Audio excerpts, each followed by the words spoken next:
আপনি না কোন বুইয়া ভাই বিয়া করবেন হেতারা দিলে না আরে আর কয় বিয়া তো অর্ধেক আগুয়াই গেছে। কই কি অর্ধেক আগুই গেছে কখনো কই বুইয়া ভাই কয় তোর কাছে বুঝি বুইয়া বাড়ির তারা বিয়া দিব কয় কথাবার্তা অর্ধেক আগুয়াই গেছে কাদু কারে কসকিতা কয় অর্ধেক এক পক্ষ তো পুরা আগুয়াই গেছে কয় কেডা আমি রাজি তারা রাজি হইলে সারে তো তারাও রাজি হইতো না তারার বিয়ে হইতো না। এই যে এত ভাগ করলাম একটা ভিতরে আমি পড়তাম পারছি না হলো আমরা সুন্নি হইতাম পারলাম না ও হাবি হইতাম পারলাম না তারপরে গিয়ে বাহি দিয়ে দো যে আহলে হাদিস কিতা কিতা আরো আছে এটি তো ফইলে নাই এখন আমরা কোন ভাগে পড়লাম আমরা কোনো ভাগে পড়তে চাই না আমরা ইসলামের ভাগে পড়তে চাই ঠিক কিনা বল কোনো ভাগ আমাদের দরকার না এই ভাগে ভাগে গজব হয়ে গেছে দেশটা। আমরা যখন বিভিন্ন জায়গায় মাহফিলও যাই চুহি দিয়া ওই বেড়ার ফাঁক দিয়া জানালার ফাঁক দিয়া ওই যারা ওয়াজ শুনতে আইছে এর ভিতরে যদি বুঝে শুনে বালা জানালার ফাঁক দিয়া দরজার মাঝি দিয়ে উকি দিয়া টুফির দিকে চাই হুজুরের টুফিটা কেমন না আমরা টুফির মতো না নাউজুবিল্লাহ বলবেন না হুজুরের টুফি কেমন হুজুরের পাঞ্জাবির কালার কেমন টুপির কালার কেমন তারপরে নমুনা কেমন এইসব দেখা আমাদের দেশে হুজুর তালাশ করা হয় হুজুরের ইমান কেমন হুজুরের আমল কেমন এই তালাশ করা হয় না ঠিক কিনা। হ্যাঁ তো দুধ কিনা বাইত গেছে পরে যখন পানিতে চুলাতে বসাইছে চিংড়ি মাছ লাভ দিয়ে গিয়ে ফুটে গেছে যেই বেড়াতে দুধ কিনছে হেবার আর বাইত গেছে গিয়া কই কি তোমার দুধের ভিতরে চিংড়ি মাছ পাওয়া গেছে কি কারবার করছো মালিককে সমস্যা কি এমনি কি আর চিংড়ি মাছ হয়েছে ওই যে গরুয়ে যে ফেনা খায় ফেনার লগে চিংড়ি মাছও খেয়ে এলিস এই জন্য এটা দুধের লগে বার হয়েছে নাউজুবিল্লাহ বলবেন না।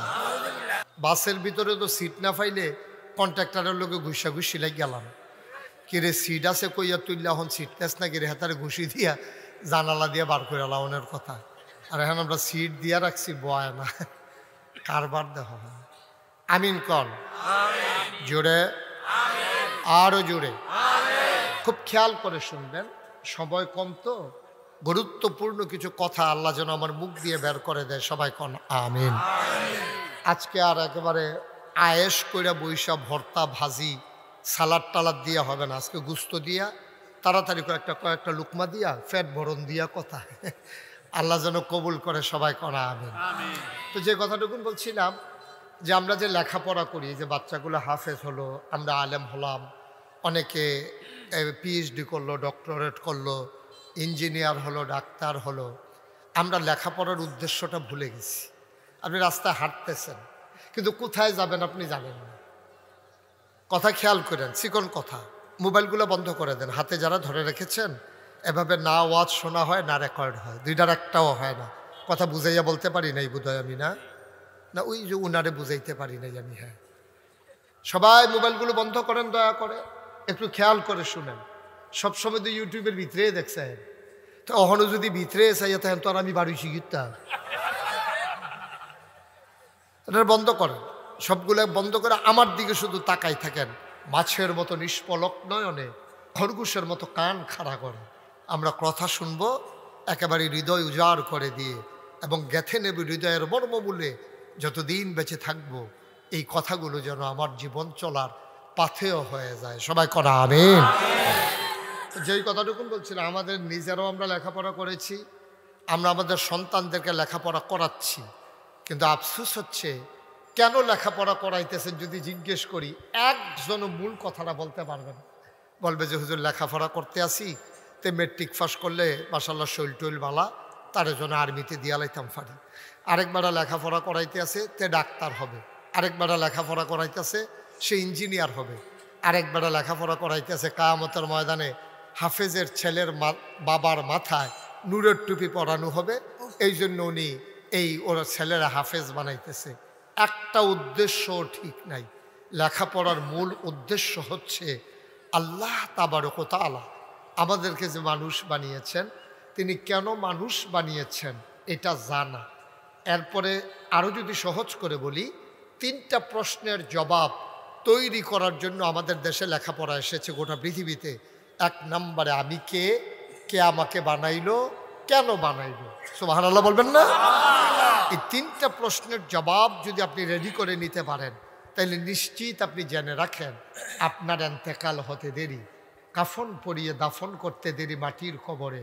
আপনি কবরে গিয়া দেখবেন মাটির কবর মাটি নাই, মাটির কবর জান্নাতের টুকরা হয়ে গেছে। সুবহানাল্লাহ। আর আমাদের লেখাপড়ার উদ্দেশ্যই ঠিক করি নাই। ওই যে আপনি হাঁটতেছেন, কই যাবেন জানেন না, হাঁটতে হাঁটতে সন্ধ্যা হয়েছে, শরীর ঘেমে গেছে, টায়ার্ড হয়ে গেছেন, কোথাও যাওয়া হয় নাই, কারণ আপনি জানেন না তো, আপনি এমনি হাঁটতেছেন। তা আমরাও লেখাপড়া করতেছি এমনি, বড় লাগবে না, এখন বয়স হয়েছে 6 বছর, তাহলে ভর্তি করানো লাগবে না। তারপরে প্রাইমারি পাস করছে, হাই স্কুল পাস করছে, কলেজ পাস করছে, বিশ্ববিদ্যালয়ে। এটা একটা ধারাবাহিকতা, একটা চেইন। কিন্তু কেন করতেছি এটা আমরা জানি না।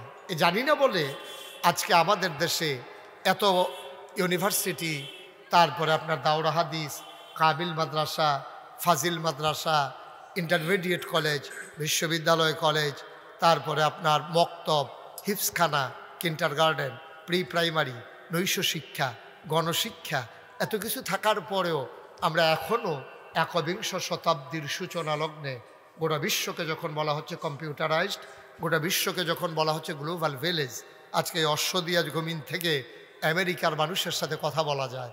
আমেরিকার মানুষ ভিডিও কল দিলে আজকে এই অশ্বদিয়ার মানুষ দেখতে পায়। এত কিছু হওয়ার পরে সনের ঘরের জায়গায় টিনের ঘর হলো, টিনের ঘরের বদলে বিল্ডিং হলো, 2 তলা 3 তলা 5 তলা হয়ে গেল। কিন্তু আমরা আজও মানুষ হতে পারলাম না। আজও আমার দেশে প্রকাশ্য দিবালুকে রাজপথে রাজনৈতিক দ্বন্দ্বের কারণে ক্ষমতার মসনদে আরোহণ করার লক্ষ্যে একদল যুবককে সেই 6 সালের 28শে এপ্রিল আমার 28শে অক্টোবর পল্টনের ময়দানে প্রকাশ্য দিবালুকে পিটিয়ে পশুর মতো হত্যা করা হয়েছে, ঠিক কিনা বলেন? এখানেই শেষ না, হত্যা করার পরে সেই লাশের উপরে তারা নর্দন কুর্দন করেছে, নেচেছে, গেয়েছে। এর জন্য আল্লাহ মানুষ বানায় নাই, এজন্য আল্লাহ মানুষ বানায় নাই। শিক্ষা তার ভিতরে, সে ইন্টারমিডিয়েট পাস করেছে, সে ডিগ্রি করেছে, সে মাস্টার্স করেছে, প্রাচ্যের অক্সফোর্ড ঢাকা ইউনিভার্সিটির ছাত্র, তারপরেও সে ভালো করতে পারল না, সে মানুষ হত্যা করে। কারণটা কি? কারণ মূল উদ্দেশ্য আমরা হাসিল করতে পারি নাই, ঠিক কিনা কম? বন্ধুরা আমার, ভাইরা আমার, তাইলে মূল উদ্দেশ্য কি? শিক্ষার মূল উদ্দেশ্য কি? এটা আমাদের এক লাইনে জেনে নেওয়া লাগবে। শিক্ষার মূল উদ্দেশ্য হলো প্রতিটি মানুষের মাঝে একটা পশু বাস করে। গরু যেমন একটা পশু, ছাগল যেমন একটা পশু, মানুষও ঠিক এমনি একটা পশু। তাইলে গরুকে গরু কয়, ছাগলরে ছাগল কয়, কিন্তু মানুষরে কেন মানুষ কয়? কারণ হলো পশু প্রবৃত্তিকে দমন করে মনুষ্যত্বের বিকাশ যখন মানুষ ঘটায় তখনই মানুষকে মানুষ কয়, নাইলে মানুষও একটা পশু, ঠিক কিনা? আরো সহজ করে বলি, আপনি ক্লাসে পড়া পারেন না, প্রতিদিন আপনি পড়া পারেন না। স্যার প্রথম পিটাইছে, ধমক দিছে, বুঝাইছে, পরে একদিন বলে ফেলছে যে তুই একটা গাধা হইস, তোর এত প্রত্যেক দিন পড়া দেই, তুই একদিনও পড়া হয়, তুই একটা গাধা হইস তুই। তাইলে বুঝে গেল তার কানগুলা কয়েকদিন স্কুলে যাওয়ার পরে গাধার মতো লম্বা লম্বা হয়ে গেছে। কথা কয় না দেখি? তাহলে স্যারে যে তারা গাধা কইল মানে গাধায় যেরকম তুই এইরকম হইস, তুই মনুষ্যত্বের বিকাশ ঘটাইতে পারো নাই। আপনি ছোট্ট বাচ্চারে ধরে বাবা খুব রাগ হয়ে এমন জোরে পিটাইতে আছে, মানে এটা কল্পনার বাইরে। নিজের বাচ্চারে নিজে এমনি পিটাইতে পারে, দৌড়াইয়া তার দাদি আসছে, আইসা বলতেছে তুই একটা গরু হইস, তুই আমার ঘরে একটা গরু হইস, তুই বাচ্চারে মানুষ এমনি মারে। তাইলে বোঝা গেল তার 2টা শিং উঠছে। কথা বুঝেন নাই আমার? কথার জবাব দিতে হবে তো। তার কি শিং উঠছে? তার মাথাটা বড় হয়ে গেছে, তার পিছন দিয়ে একটা ল্যাঞ্জা বাড়িয়েছে, তো তার যে তার মায় গরু কইল। কারণ হলো তারে গাধা কয় সারে, তা গাধার মতো ব্যবহার আচরণ করেছে, অর্থাৎ গাধার গুণ তার মাঝে পাওয়া গেছে। মা সন্তানকে গাধা কয় কারণ গাধার মতো গরু কয়, গরুর মতো সে আচরণ করেছে। তাইলে আপনি আমি মানুষ হইলাম কেমনে? যেই দিন মানুষ মনুষ্যত্বের বিকাশ ঘটাইয়া মানুষের আচরণ করতে পারবে, ঠিক কিনা? আওয়াজ আপনাদের এলাকায় মাহফিলে আওয়াজ দেওয়া নিষেধ নাকি? তো সব লোক দেখি ডিব্বা যেমন দুম ধরে বইয়া রয়েছে সভাপতি সহ, কারবারটা কি তারা বুঝলাম না তো কিছু। জোরে একটু আওয়াজ দিবেন, আমিন কর, জোরে কর, আরো জোরে বলেন মারহাবা। সবাই আমি যখন যেটা প্রশ্ন করি জবাব দিবেন, চুপ করে কোনো আসলে এটা পার্টিসিপেট মূলক, গিভ অ্যান্ড টেক, দেওয়া নেওয়া, চাওয়া পাওয়া, লেনদেন, আদান প্রদান। আমি ওয়াজ দেব, আপনি মাঝে মাঝে সুবহানাল্লাহ কইবেন, আপনি মাঝে মাঝে আলহামদুলিল্লাহ দিবেন, আপনি আমারে দিয়া শুধু ওয়াজ আদায় করবেন, আপনি ডিব্বা যেমন দুম ধরে থাকবেন, এটা হয় না তো। বলেন সুবহানাল্লাহ। আহা, এত লোকের আওয়াজ তো অনেক হওয়ার কথা, বলেন আলহামদুলিল্লাহ, আল্লাহু আকবার, সবাই কোনা আমিন। আমরা আগে যখন কুমিল্লা শহরে মিছিল করতাম তখন দেখতাম যে 14 গ্রামের ফলাফল মিছিলের ভিতরে এক্সপার্ট। আগের তারা আছিল আর কি, অহনের তারা না। হ্যাঁ আছে, হ্যাঁ 5 বার না 6 বার তো মাই খেয়ে কইলাম কুদুর আওয়াজ দিয়েন। আপনার যেই আওয়াজ দিতে আছে এটা তো আমার কাছ পর্যন্ত আইয়েন, আপনারা অহন আওয়াজ বালা। মারহাবা কন, কন, সবাই কনা আমিন। তাইলে যেই কথাটা বলতেছিলাম, 1500 বছর আগে, কথা বলেন না পেছনে, 1500 বছর আগে আল্লাহ যখন মানুষ বানাই এই নবীজি পাঠাইছেন, এই নবীজি এসে কি করলেন? এসে দেখলেন বর্বর, বাদইন, যাযাবর, মূর্খ, অসভ্য একদল মানুষ। তিনি এসে মানুষগুলোকে বদলে দিলেন। তাহলে তারা বর্বর ছিল, তাদেরকে বানাই দিলেন সুসভ্য, সুশীল, আধুনিক, ভদ্র, আল্লাহওয়ালা। সুবহানাল্লাহ বলবেন না? আচ্ছা, কেমন করে বানালেন? পশ্চিমা বিশ্বের যারা মনীষী, America, Britain, France, Germany, Sweden, Switzerland, যত বড় বড় দেশ আছে, আর ওদের জন্য যত বড় বড় ইউনিভার্সিটি আছে, ওরা গবেষণা করলো, থিসিস করে নিল, তারা ডক্টরেট করলো ওই বিষয়ের উপরে যে মানুষগুলো 1500 বছর আগে যখন অসভ্য ছিল, বর্বর ছিল, সামাজিক অবকাঠামো ছিল না, বাহন ছিল না, ল্যান্ডফোন ছিল না, কুরিয়ার সার্ভিস ছিল না, পোস্ট অফিস ছিল না বলতে কিছুই ছিল না, ওই সময় এত ভদ্রতার উন্নতির চরম শিখরে কেমন করে মানুষগুলো আরোহণ করলো? ওরা গবেষণা করে দেখলো যেই জিনিসটা দিয়ে তারা আপনার ওই এত উপরে আরোহণ করেছে, ওই জিনিসটার নাম হইল কোরআনুল কারীম। সুবহানাল্লাহ বলবেন না? এই কোরআন থেকে তারা শিক্ষা নিয়েছে বলে, কোরআনের মর্মমূল তারা ধারণ করেছে বলে তারা সেদিন এত উন্নতির চরম শিখরে আরোহণ করেছে। বন্ধুগণ, এই জন্য আল্লাহ তাবারক ওয়া তাআলা বলে দিলেন, কল, হে রাসূল আপনি বলুন, হাল ইয়াস্তাবিল্লাযীনা ইয়ালামুনা ওয়াল্লাযীনা লা ইয়ালামুন, আপনি বলে দেন যারা জানে যারা জানে না, দুই দল কি সমান? কখনোই দুই দল সমান হতে। আহা, সব মরহুম লয়ে ফিরে গেলাম ভাই, আর চাইতে কম লোকে তো আওয়াজ হয়, দুই দল কি সমান? তো সবাই বলতে হবে। আমি প্রশ্ন করার পরে উনি খালি একজনে কইছে আর বাহি সব কয়, আবার আর যেই মত আমরারও সেই মত। যারা জানে যারা জানে না, দুই দল কি সমান? তাইলে দুই দল সমান না, এটা কি আমার কথা না, আল্লাহর কথা? যে চিনলো যে জানলো, যে চিনল না যে জানলো না, দুই দল কখনো সমান হতে পারে না। আপনি অশ্বদিয়া থেকে চিটাগং যাবেন, একজনকে জিজ্ঞেস করেছেন, ভাই আপনি তো প্রায় চিটাগং যান, আমি কেমনে যাব? ওই রাস্তার মুখে ওই জায়গাটার নাম কি? বিশ্ব রোড। ওই মিয়ার বাজার গিয়া বাসে উঠবেন। এখন কোন দিকের বাসে উঠবেন আপনি আর বলেন নাই, বলছে মিয়ার বাজার দিয়ে বাসে উঠবেন। সে রাস্তার ওই পারে চলে গেছে, সে গেল চিটাগং, আর এই পারে আইসা দাঁড়াই রইছে, বাস আসছে, বাসে উঠতে হবে বলে দিছে। এখন যখন বাসে উঠছে, সে কি চিটাগং না ঢাকা? সে জানে না, সে একটুক জানছে বাসে উঠা লাগবে, কিন্তু কোন দিকের বাসে উঠা লাগবে সে জানে নাই। এই জন্য সে বাসে উঠা ঢাকা চলে গেছে। আমরা যারা জান্নাতে যেতে চাই, আমি যদি জিজ্ঞেস করি জান্নাতে যেতে চান কারা, একজন লোকেরও হাত নিচে থাকবে না। মনে করেন জিজ্ঞেস করলাম, আমাদের ভিতরে জান্নাতে কারা যেতে চান, হাত উঠান। দেখছেন, যেটা বলছিলাম এটাই হয়েছে। উনি 2 হাত তুলছে, কয় অর্ধেকটা নিয়ে আবার নিগায় 1 হাত তুললে ফুরাটা লইয়া যাইতাম চাই। হ্যাঁ মার্শাল্লাহ, ভালো। তাহলে সবাই জান্নাতে যেতে চান? তাহলে জান্নাতে যেতে হলে গাড়িতে উঠা লাগবে। এই গাড়ির নাম না হইল কবর। সুবহানাল্লাহ বলবেন না? আপনি যদি ঢাকা যেতে চান বাসে উঠা লাগবে, চিটাগং যাইতে চাইলেও বাসে উঠা লাগবে। আর আপনার জানতে হবে আপনি কোন দিকের বাসে উঠবেন। আপনি যদি জান্নাতে যেতে চান, জান্নাতেরও একটা গাড়ি আছে, আবার জাহান্নামের একটা গাড়ি আছে।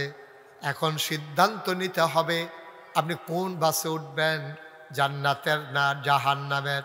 এখন উঠে গেছেন আপনি জাহান্নামের গাড়িতে, যাইতে চান চিটাগঙ্গে, ঠিক কিনা? জাহান্নামের গাড়িতে উঠে আপনি জান্নাতে যেতে চান, এটা কেমনে সম্ভব? কোন কেমনে সম্ভব? চিটাগঙ্গের বাসে উঠতে আপনি ঢাকা যাইতে চান, হ্যাঁ, আপনি ফেনি গিয়া কইবেন ইন্না লিল্লাহ ফেনি। আপনি ফেনি গিয়া সেটা যখন কন্ট্রাক্টরে কইব ভাড়া দেন, কই আইসি ঢাকা গনাইছে না, কই কি এর ঢাকা, আমি না বাসে উঠলাম, কয় চিটাগঙ্গে বাস না, ফেনি গিয়া কই ইন্না লিল্লাহ ফেনি। আপনি ইন্না লিল্লাহ ফেনি কইয়া লাভ দিয়া ফরন যাইব, ঢাকার দিকে আপনি একটু আগাইতে পারেন নাই। কারণ হলো আপনি ঢাকার বাসে উঠেন নাই। আপনি সারাটা জীবন শেষ করতেছেন জান্নাতে যাবার আশায়। যেই কয় হাত উঠান সবার সাথে আপনি হাত উঠান, কিন্তু আপনি উঠে গেছেন জাহান্নামের গাড়িতে, ঠিক কিনা? আপনি জান্নাতে যাবেন কেমনে? কেমনে যাবেন জান্নাতে? আল্লাহর নবী জাহান্নামের বাসিন্দাগুলোর জান্নাতের গাড়িতে উঠাই দিলেন আর বলে দিলেন, শোনো শোনো শোনো, হাল ইয়াস্তাবিল্লাযীনা ইয়ালামুন ওয়াল্লাযীনা লা ইয়ালামুন, যারা জানে যারা জানে না দুই দল কি সমান? কই ইয়া রাসূলুল্লাহ দুই দল সমান হবে কেমনে? কয় তাইলে আসো, ইকরা বিইসমি রাব্বিকাল্লাযী খালাক, তাইলে চলো লেখাপড়া শুরু করে দেই ওই আল্লাহর নামে যিনি তোমাকে আমাকে সৃষ্টি করেছেন। বলো সুবহানাল্লাহ। আমরা উদ্দেশ্য ভুলে গেছি, বলছিলাম না প্রথমে, আমরা মানুষ হওয়ার জন্য, জান্নাতে যাওয়ার জন্য একটা মানুষও লেখাপড়া করে না। আমি নিজেই তো করি নাই। আমি মনে করছি কামেল পাশ করলে মাদ্রাসায় চাকরি হবে, তো মাদ্রাসায় চাকরি হলে বেতন পাবো। উদ্দেশ্যটাই ছিল কামেল পাশ করলে চাকরি হবে, কিন্তু কামেল পাশ করলে আমি আল্লাহকে চিনবো, আর আল্লাহরে চিনতে পারলে আল্লাহর রাস্তা, জান্নাতের রাস্তা চিনবো, আর ওই রাস্তায় চলতে থাকবো, একদিন জান্নাতে চলে যাব। এই উদ্দেশ্যে আমার জানা মতো একটা ছেলেও লেখাপড়া করে না। আমরা গার্জিয়ানরা ওই উদ্দেশ্যে লেখাপড়া করাই না। যারা বাচ্চা তারাও করে না। যদি তারা করত, আল্লাহরে চিনার উদ্দেশ্যে যদি আপনার লেখাপড়া করত, তাইলে বাংলাদেশের 90 জন লোক মুসলমানের দেশে একটা ছেলেও কিন্ডারগার্টেনে ভর্তি হইতো না, ঠিক কিনা? কেউ কোনো মা বাবা তারা কিন্ডারগার্টেনে ভর্তি করাইতো না। দেখেন, মুসলমানের সন্তান আপনি যাই মানেন আর না মানেন, ফরও মাসালা নিয়া সারা জীবন দ্বন্দ্ব ছিল। সাহাবাদের মাঝে ছিল, তাবেঈদের মাঝে ছিল, তাবে তাবেঈদের মাঝে ছিল, তারপরে আইম্মে মুজতাহিদিন, আইম্মে শরীয়ত, আইম্মে তরিকত, সালফে সালিহিন, উলামায়ে মুতাকাদ্দিমিন, মুতাআখিরিন, ইমাম সাহেবান, মুফতিয়ানে এজাম, মুফাসসিরিনে কেরাম, সবার মাঝে সারা জীবন ফরও মাসালা নিয়ে দ্বন্দ্ব ছিল।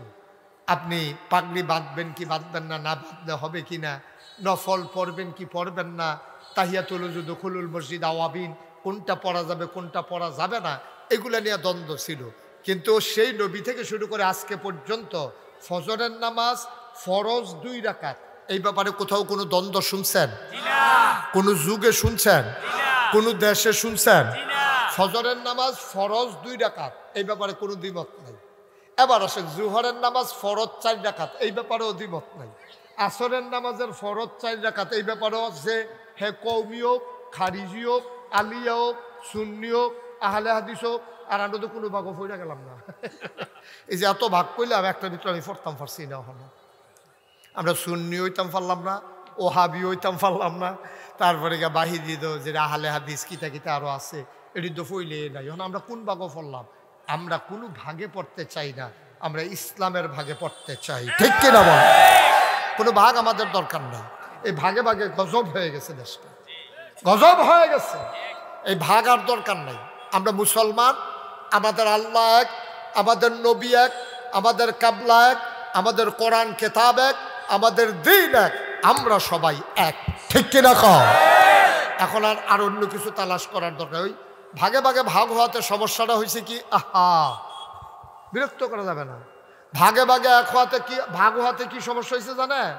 আমরা যখন বিভিন্ন জায়গায় মাহফিলও যাই, চুহি দিয়া ওই বেড়ার ফাঁক দিয়া, জানালার ফাঁক দিয়া, ওই যারা ওয়াজ শুনতে আইছে এর ভিতরে যদি বুঝে শুনে বালা, জানালার ফাঁক দিয়া দরজার মাঝি দিয়ে উকি দিয়া টুফির দিকে চাই, হুজুরের টুফিটা কেমন।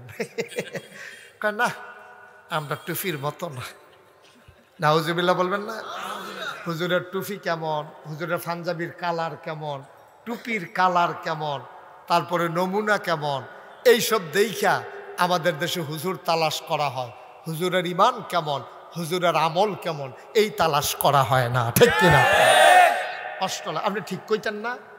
আপনার পিছনের জিগান কই বলি আমি যে এতবার কইতে আছি কথা বললেন ভাই, এটা কি বুঝলাম না তো কিছু, ইচ্ছা করে করতেছে না নাকি উনি বাইতে করে?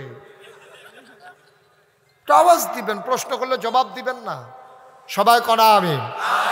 আমাদের দেখা দরকার একজন মানুষের ইমান কেমন, একজন মানুষের আমল কেমন, ঠিক কিনা কর?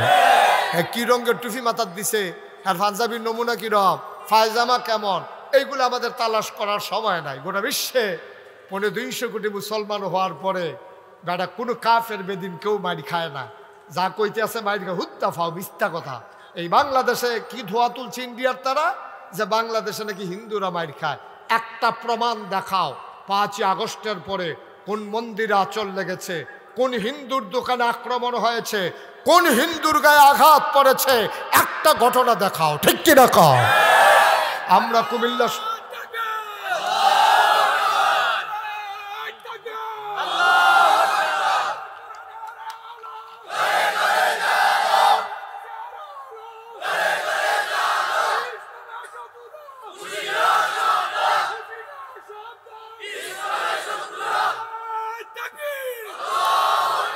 আমি কুমিল্লা শহরে থাকি, কুমিল্লার প্রতিটি মন্দিরের নিরাপত্তা আমরা বিধান করেছি। আমি এসপি সাহেবকে বলেছিলাম, আমি ডিসি সাহেবের সাথে মিটিং করে বলেছিলাম যে কুমিল্লার কোনো মন্দিরে, কুমিল্লার কোনো মিষ্টি দোকানে, কুমিল্লার কোনো হিন্দুর উপরে একটা ফুলের টোকা পড়লে আমরা তার জবাব দেব। সেদিন আমরা এনশিওর করেছিলাম, ঠিক কিনা বলেন? আমরা রাত্র ঘুরে ঘুরে প্রতিটি মন্দিরের সামনে লোকজন বসিয়ে দিয়েছি যেন হিন্দুদের উপরে আঘাত না হয়। আমরা পুরোহিতকে জড়িয়ে ধরে বলেছি, তুমি হয়তো আমার ধর্ম মানো না, কিন্তু তুমিও মানুষ, তোমার কোনো ক্ষতি হবে না। আমরা যতক্ষণ থাকি নাম্বারগুলো দিয়ে এসেছি, রাত্রে 3টা 4টায় যখন মন চায় ফোন দেবেন, আমরা দৌড়ে দৌড়ে এসে হাজির হব। এই তো আরামে থাকার পরে আমরা তাদেরকে, আপনি খেয়াল করেন বাংলাদেশে হিন্দুরা যেমনে থাকে, মায়ের গর্ভের ভিতরে সন্তানটাও এত আরামে থাকে না, ঠিক কিনা? সুখে থাকলে বুতে কিলায়। তোমরা মন্দিরগুলো আমরা পাহারা দেই, তোমাদের ব্যবসা আমরা চেয়ে রাখি, তোমাদের ব্রাহ্মণ ঠাকুরদেরকে আমরা দেখে রাখি, তোমাদের ব্যবসা প্রতিষ্ঠানগুলো পাহারা দেই। তোমরা এমক নিমক হারামের ভূমিকা পালন করলা, আমরা তোমাদের সব পাহারা দিলাম। আর প্রকাশ্য দিবালুকে চিটগঙ্গে তোমরা আদালত প্রাঙ্গণে আমার অ্যাডভোকেট সাইফুল ইসলাম আলিফকে তোমরা প্রকাশ্য দিবালুকে কুপিয়ে কুপিয়ে হত্যা করেছো, ঠিক কিনা বলো? আমরা শান্তিপ্রিয় মানুষ, আমরা এটার প্রতিবাদ আর আইনের হাতে ছেড়ে দিয়েছি। ইচ্ছে করলে বাংলাদেশের মুসলমানগুলা টোকাইয়া টোকাইয়া হিন্দুগুলারে এক জায়গা রাখিয়া সকলে মিল্লা ফু দিলে, ফু ফু,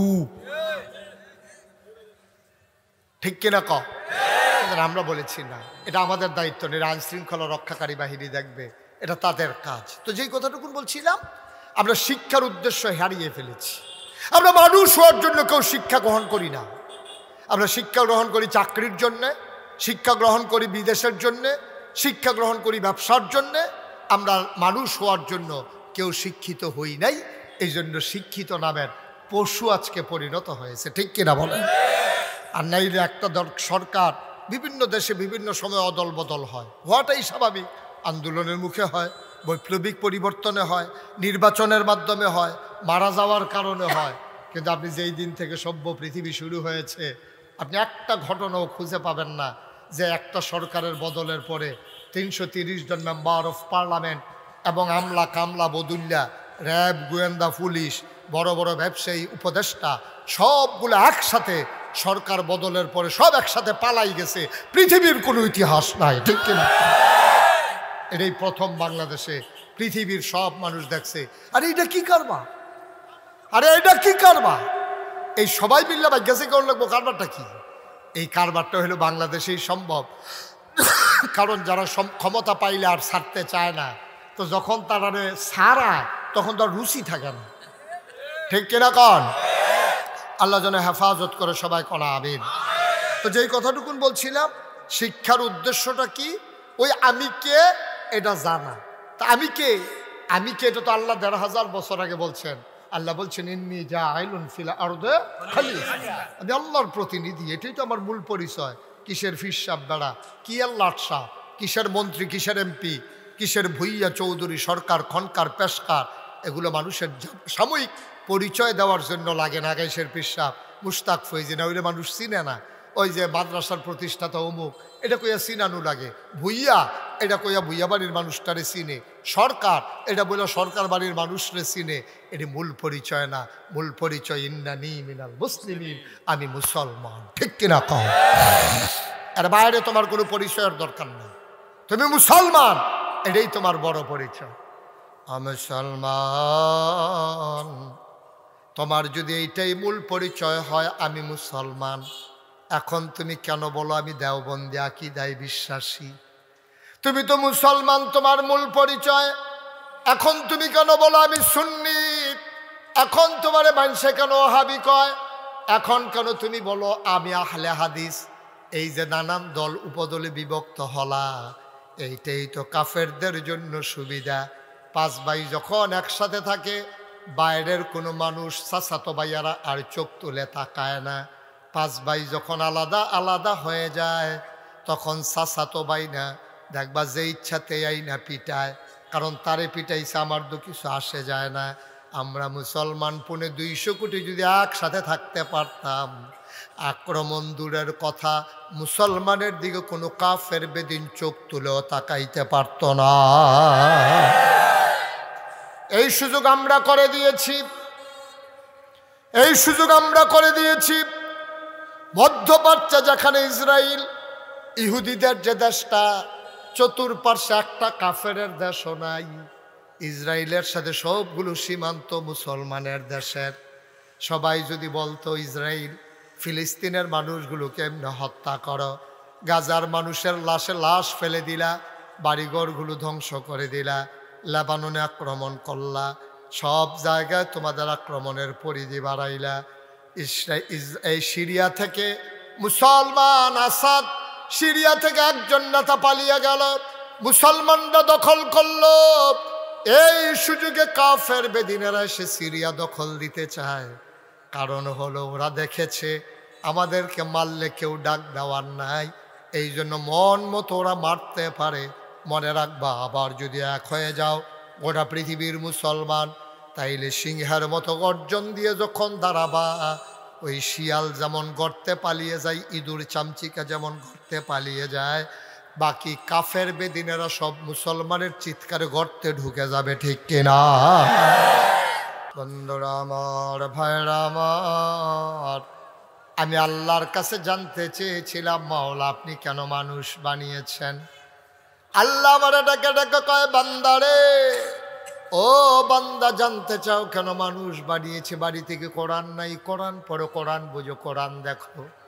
আল কোরআনে ১৫০০ বছর আগে আমি আল্লাহ বলে দিয়েছি আমি কেন মানুষ বানিয়েছি। আমি কোরআন খুলে দেখি আল্লাহ কয়, ইয়া আইয়ুহান নাস, ও দুনিয়ার মানুষেরা, ও বুদু, তোমরা আবাদত করো। আমি বলি কার? কয় রব্বাকুম, তোমাদের যিনি রব। আমি কই রবকে?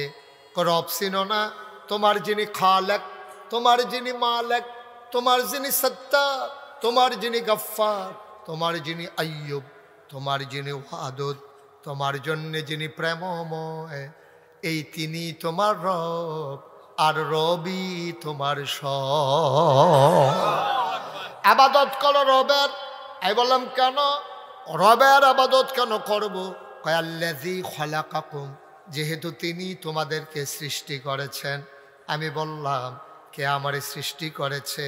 আমার আব্বা, আমার আম্মা, যৌবনীবতী যখন হয়ে গেল, সবাই মিলে সেটেল ম্যারেজ করিয়ে দিল, সবাই মিলে বিয়ের বন্ধনে আবদ্ধ করে দিল, মধুর বাসরে দিয়ে দেওয়া হলো। মধুর মিলনে বাবা মা লিপ্ত হয়ে গেল। বাবার পিঠ থেকে, মায়ের বুক থেকে 2 ফোঁটা পানি সবেগে নির্গত হয়ে মায়ের ইন্টেন্সিভ কেয়ার, মায়ের সুরক্ষিত রেহেবের ভিতরে 2 ফোঁটা পানি একত্রিত হয়ে গেল। মেডিকেল সায়েন্স বলে পিতার পানির ভিতরে থাকে শুক্রাণু, মায়ের পানির ভিতর থাকে ডিম্বাণু। শুক্রাণু ডিম্বাণুর যখন মিলন হয় তখন জীবনের পয়দা হয়। আব্বা আম্মার মিলনের কারণে আমি ফোঁটা পানি হয়ে গেলাম 1 ফোঁটা রক্ত, ফোঁটা রক্ত হয়ে গেল 1 টুকরা গোশত।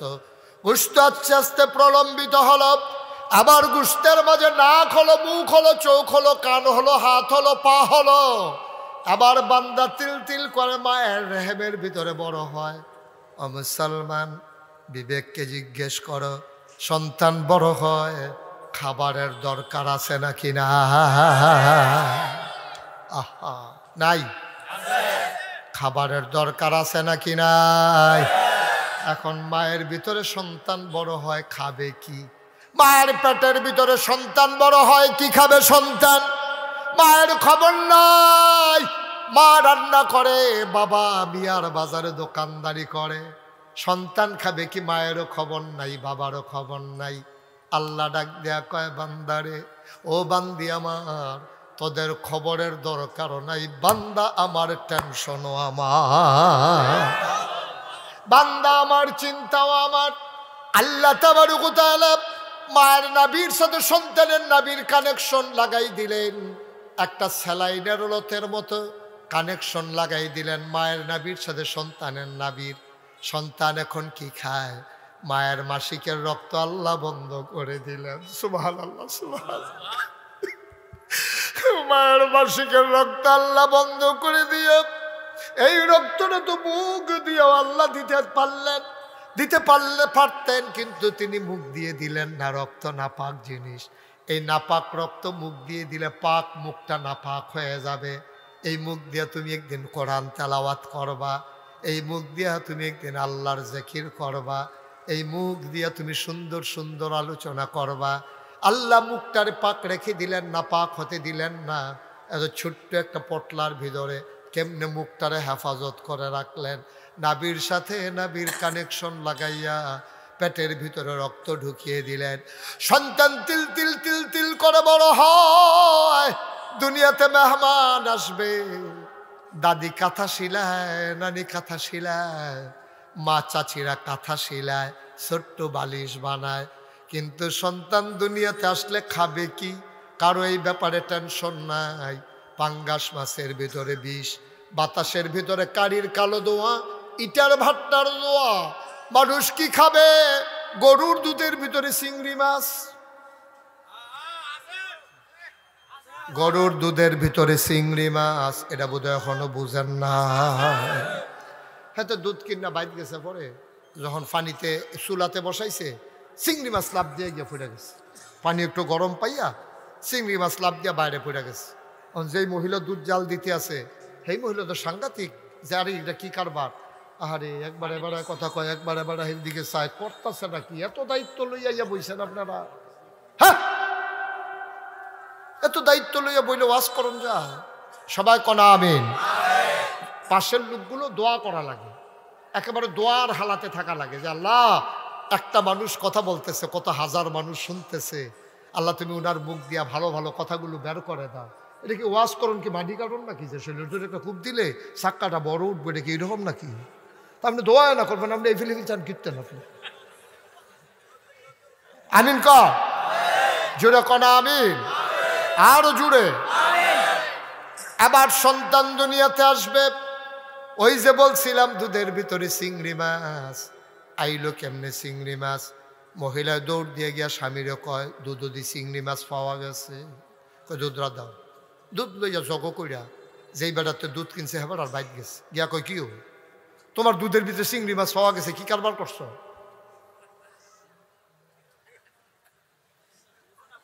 কে কথা বলছে? সি সি সি, লা হাওলা ওয়ালা কুওয়াতা ইল্লা বিল্লাহ, আস্তাগফিরুল্লাহ, আস্তাগফিরুল্লাহ, আস্তাগফিরুল্লাহ। এখন দুধের ভিতরে চিংড়ি জগ দিয়া দুধ লয়ে গেছে মালিকের বাড়িতে, গিয়া বলতেছে ভাই তুমি কি দুধ বিক্রি করলা দুধের ভিতরে চিংড়ি মাছ? মালিককে সমস্যা কি? এমনি কি আর চিংড়ি মাছ হয়েছে? ওই যে গরুয়ে যে ফেনা খায়, ফেনার লগে চিংড়ি মাছও খেয়ে এলিস, এই জন্য এটা দুধের লগে বার হইছে। নাউজুবিল্লাহ বলবেন না? আল্লাহর চিন্তা, বান্দা খাবে কি? মাছের ভিতরে বিষ, ফার্মের মুরগির খাবারের ভিতরে বিষ, দুধের ভিতরে চিংড়ি মাছ, বাতাসের ভেতরে তোমার কালো ধোয়া। আল্লাহ কয় টেনশন দরকার নাই, আমি আমার মেহমানের জন্য মেহমানদারির ব্যবস্থা করে দিয়েছি। সুবহানাল্লাহ। আল্লাহ তাবারক ওয়া তাআলা পেটের ভিতরে সন্তান বড় করে আর মায়ের বুকের ভিতরে দুধ জমা। সন্তান দুনিয়াতে এসেছে, ওয়া ওয়া করে কান্নার আগে মায়ের দুধের ভিতরে জুস মেরে যায়। সন্তানকে যখন বুকে লাগায়, মায়েরও শান্তি, বাচ্চারও শান্তি। এই নিয়ামত যিনি দিলেন তিনি আমার আল্লাহ, ঠিক কিনা? আল্লাহ কয় উবুদু রাব্বাকুম, আবাদত করবা সেই আল্লাহর, আল্লাযী খলাকাকুম, যিনি তোমাকে সৃষ্টি করেছেন, ওয়াল্লাযীনা মিন ক্বাবলিকুম, শুধু তোমারে না, তোমার আব্বা, তোমার আম্মা, তোমার দাদা, তোমার দাদি, তোমার নানা, তোমার নানি, তোমার 14 গোষ্ঠী, তোমার জাতির পিতা ইব্রাহিম, তোমার আদি পিতা আদম, আদি মাতা হাওয়া, তোমার নবী মুহাম্মদুর রাসূলুল্লাহ সাল্লাল্লাহু আলাইহি ওয়াসাল্লাম যিনি বানিয়েছেন। উবুদু রাব্বাকুম, আবাদত করবা ওই রবের, ঠিক কিনা? তাহলে আমরা আবাদত করব কার? আল্লাহ।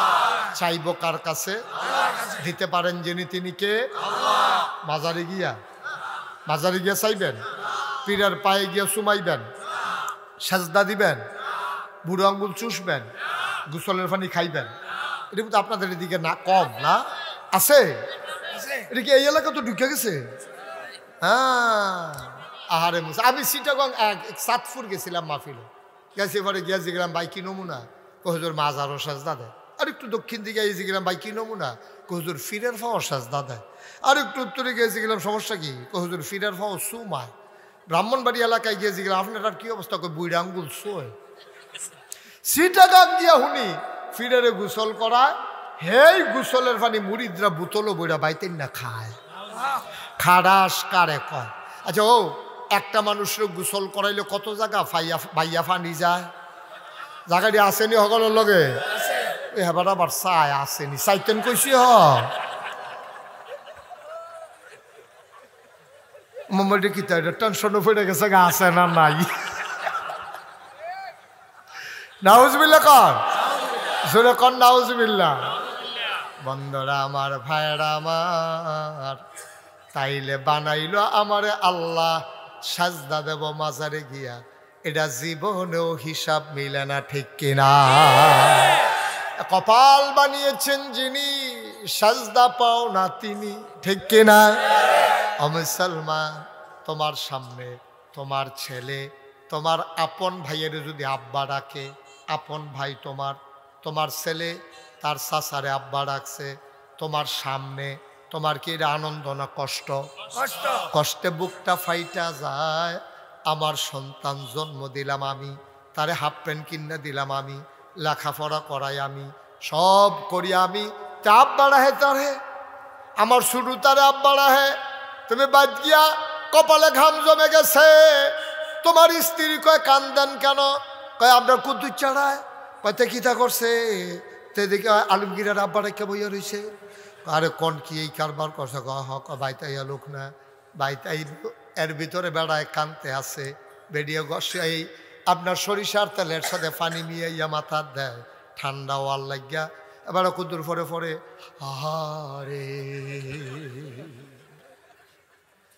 হেতারা না হইলে আপনার কুদ্দুসে আব্বা ডাকছে আর কি, তো ডাকলে ডাকছে, শাসা তো বাপের মতোই ডাকলে ডাকছে আর কি। এই ডে যদি আপনার মানতে এত কষ্ট লাগে, যেই আল্লাহ আপনারা খাওয়াইলো, যেই আল্লাহ আপনারা মানুষ বানাইলো, যেই আল্লাহ মাথার উপরে আকাশ দিল, খুঁটি ছাড়া জমিন দিল সমতল করে, কল্লু কল্লু ব্যাগে বয়ে যাওয়া নদী দিল, নদীর ভিতরে পানি দিল, নদীর কিনারে গাছ দিল, নদীর ভিতরে মাছ দিল, আর আপনার জন্য এত সুন্দর পৃথিবী সাজাইলো। আর ডাবের মাথায়, ওই নারিকেল গাছের মাথায় ডাবের ভিতরে শরবত দিল, আখের ভিতরে রস দিল। এই আল্লাহকে ফালাইয়া আপনি বাজারে গিয়া যখন সাজদা দেন, আল্লাহর কলজা ফাইটা যায়, ঠিক কিনা? একটু চিন্তা করে কাজ করা লাগে। যা মন চায় তা করা যায় না। আমরা করতে পারি কেন? ওই যে আমরা আল্লাহ চিনি নাই। কেন আল্লাহ বানাইছে আমরা জানি নাই। ওই শিক্ষার মূল উদ্দেশ্য আমাদের মাঝে এখনো আসে নাই। আমরা আল্লাহ চিনতে পারি নাই, আমরা নবীজিকেও চিনতে পারি নাই। আমাদের ভাগ্য খারাপ, কপাল খারাপ। আমরা আব্বা আম্মার ঘরে জন্ম নিয়ে মুসলমান হইছি, বুইজা শুই না আমরা মুসলমান হই নাই, ঠিক কিনা? মুমিন জীবনে খুব চিকন কথা, আমি শেষের দিকে যাচ্ছি, খুব খেয়াল করে শুনে। মুমিন জীবনে একটা কাজ নাই যেটা ইবাদত না। আপনি একটা কাজ দেখাইতে পারবেন না যে হুজুর টয়লেটে যাওয়া অবশ্যই ইবাদত। আপনি যদি বলেন হুজুর ঢিলালন, এটা তো আরো ইবাদত। আপনি যদি কোন গোসল, এটা তো ফরজ ইবাদত। সুবহানাল্লাহ কয়। এমন একটা কাজ পাবেন না যেটা আপনার জীবনে ইবাদত না। আপনার কৃষিকাজ করা ইবাদত, দোকানদারি করা ইবাদত, বিয়ে করা ইবাদত, বাচ্চা কাচ্চা হওয়া ইবাদত, বাচ্চা কাচ্চা মানুষ করা ইবাদত, এটা নিয়ে লেখাপড়া করানো ইবাদত, ঘর তুলবেন ইবাদত, ঘরও ঘুমাইবেন এটাও ইবাদত, ঘুমাইবেন আপনি এটাও বিলে ইবাদত। সুবহানাল্লাহ কইতেন না? আরো সহজ করে কই, নবীজি বলছেন আমার কোনো উম্মত আশার নামাজ জামাতের সাথে আদায় করে ঘুমিয়ে যদি যায় এই নিয়তে, সে ফজর উঠে পড়বে, সারা রাত সে ঘুমায় নাই, যেন নফল নামাজে দাঁড়িয়ে আছে। তাহলে ঘুমটাকে আপনি যেমন তেমন আবাদত মনে করছেন? এটা সাংঘাতিক আবাদত, বিরাট বড় আবাদত। একটা কাজও নাই যেটা আবাদত না। তবে আবাদত হওয়ার জন্য শর্ত আছে দুইটা। একটা হচ্ছে আল্লাহর বিধান হওয়া লাগবে, নবীর তরিকা হওয়া লাগবে, ঠিক কিনা কর? এর বাইরে কোনো আবাদত নাই। হয় আল্লাহর বিধান হবে, নবীর তরিকা হবে। আল্লাহর বিধানও থাকা লাগবে, নবীর তরিকা মতো হওয়া লাগবে, নাইলে আপনারগুলো কোনো আবাদত হয় না। এখন আমরা দি মুসলমান হইলাম, মুসলমান তো আপনি নামে না, আপনি না করে আপনি মুসলমান হইছে, কেউ কয় না তো আপনার। আপনি নিজে কোন যে আমি মুসলমান, আমার নাম আব্দুল করিম, আমি মুশতাক ফয়েজি, ওনার নাম আব্দুর রহিম, উনি আলমগীর হোসেন। আমরা কই এটি মুসলমানের নাম, আমরা মুসলমান হইছি। আপনি দাবি করেন আল্লাহ আপনার মুসলমান বানাইছেনি, এটা হলো চিন্তার বিষয়।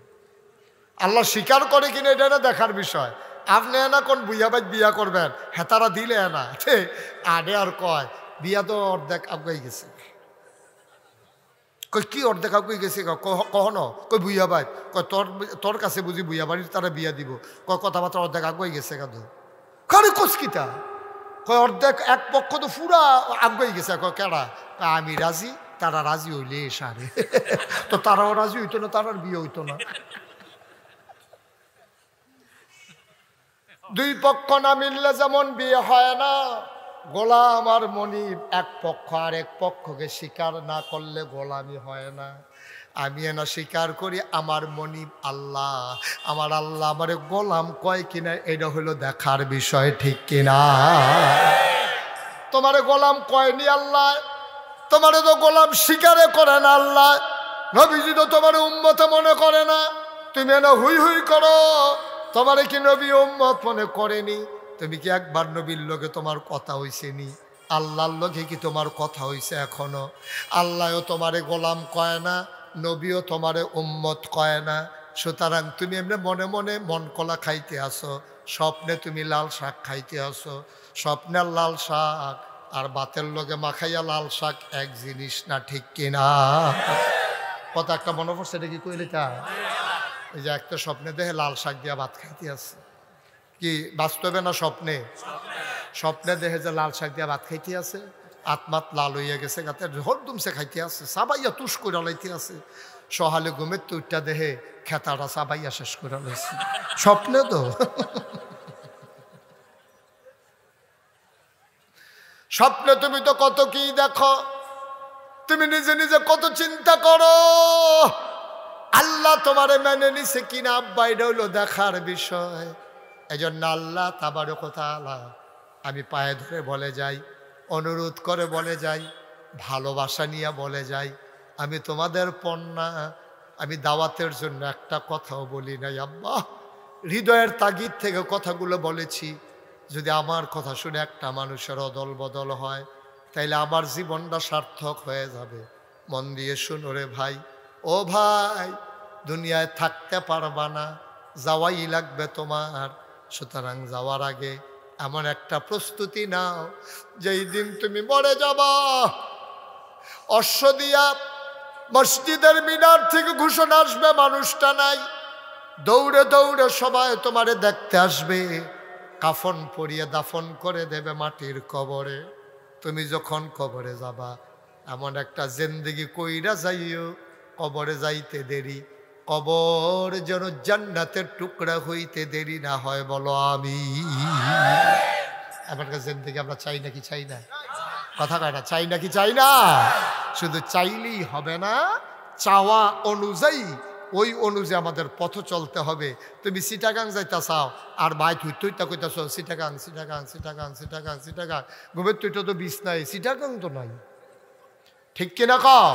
তুমি যাইতে চাইবা জান্নাতে আর ঘরে শুয়ে শুয়ে বলবে আল্লাহ জান্নাত, আল্লাহ রাস্তা দিয়ে যেতে আটটা যে চলেছি, এই আল্লাহ হুন্ডে হেতারা বেড়ে ডরাই নিছে তার, আল্লাহ জান্নাত না দিয়ে উপায় নাই। তুমি মুহে কইবে আল্লাহ জান্নাত দিও, তুমি তো যেই কারবার করছো, কথাটা কি কইলি তা? তুমি মসজিদের ভিতরে ফিরসাবের লোকে বইয়া বইয়া জিকির করতে আসো, লা ইলাহা লা ইলাহা ইল্লাল্লাহ, পুরাটা মসজিদ মনে হয় কাঁপতে আছে তার জিকিরের লগে। তে ফাল দেখি আরেকবার রুফে পড়ে, আরেকবার ডর এমনি নিয়ে রইছে, কার উফরি গিয়া কেড়ায় পরে কোন যেত না, কি একটা সেরা বেড়া যাইতে আছে। এর ভিতরে দিয়া মসজিদের সামনে একজনে ফোন দিছে, ভাই সাহেব কিস্তির টেহারা লইয়া ইসলাম। কি একটা কথা কয় না দেখি, কয় কিস্তির টাকাটা লইয়া ইসলাম আপনি কো বসতো হ্যাঁ তো তোর ফোন ছাড়ে না ভাই, কিস্তির টেহারা লইয়া ইসলাম আমি তো মসজিদের সামনে আপনি কো। এবার এই জিকিরের ভিতরে দেখতেছে লাইল্লাহ টেহা লইয়া আইয়াল্লাহ। তুমি কি মুসলমান রয়েছ আব্বা? তুমি এগুল দিয়া কইতেছ লাইল্লাহ, আর এগুল দিয়া সুদের কিস্তির টেহা আইয়াল্লাহ অনেক লেগে কইতে আসো, ডাকতে আসো। তুমি কি মুসলমান রয়েছ নি বেড়া? এই তারা উঠতেছে কেন? এই এই বসো, কানটুফি তাতে কানটুফি মানটুফি লইয়া ইয়া সানা করতেছে না গীতাতে সিফা দিয়ে বইয়া থা। আমিন কন, জুড়ে কন, আরো জুড়ে। ভাই কুদুর চিন্তা করেন ভাই, আরে আপনি এইরকম করতেছেন কেন এখানে বসে বসে? তো কি হয়েছে ফোন দেওয়াতে? ফোন দিছে তো সাইবার কইলেন, এটা দরকার কি? ফোন দিয়ে হুজুর আমরা আসি, আপনি আসেন, শেষ তো আসলে তো বসেন, হুজুরের লোক আছে ওখানে। হ্যাঁ আমিন ক, জোরে ক। হুজুরে আইছে, ওখান ওয়াজও আইসে না, আবার উঠতে যাকে তো স্যার আমি যে ওয়াজ করতে আসি ইনটেকে দেখতে করো কারবার না দিই যাবার খাইতো বইয়া লাগছে, হেবার খানা না দিয়ে আরেকবার খানার লাগে আবার যাইতে আছে, কারবার দেখছেন নি? যেতানটি বইয়া রয়েছে সেইটানটি আগে ফেট শান্তি করো, ঠিক নি রে? ওদের চিন্তা করেন আব্বা, যে রঙের ঘরে দৌড়াইতে আসি, এত সুজানা দুনিয়াটা। আপনি মরেন নাই, আপনি মইরা দেখেন। আমরা যত কথা বলি কেউ বিশ্বাস করে না তো, কারণ ওই অশ্বদিয়া থেকে যদি একজন এক সপ্তাহ কবরও থেকে আইতে পারতো, আইয়া সেটা যদি দেখাইতে পারে ছাড়ছে কিনা ফিটটা করছে কি তা ফিটের সামনাটা, এটা তারা ইয়া কেউ দেখায় না। কি যে একটা সেরা বেড়া কবরও যাইতে আছে, যারা কবরে আছে তারাই না টের পাইতে আছে, ঠিক কিনা? আপনি কি বুঝবেন? হ্যাঁ ঠিক, আপনি কি বুঝবেন? আপনি তো ঠান্ডা পড়লে চাদর গাও দিয়ালা, আর যেবারে 3 টুকরা কাপড় ফইরা কবরও শুয়ে রয়েছে, এবার আর চাদর নাই, এবার না বুঝতেছে ঠান্ডা কারে কয়। আপনি কি বুঝবেন?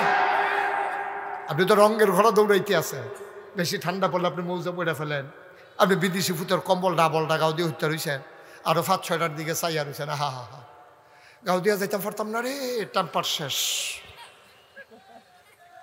আপনি তো রঙে আছেন, খুব আনন্দে আছেন, খুব সুখে আছেন, আপনি বুঝতেছেন না কারবারটা কি যাইতে আছে, কষ্ট হচ্ছে আপনাদের।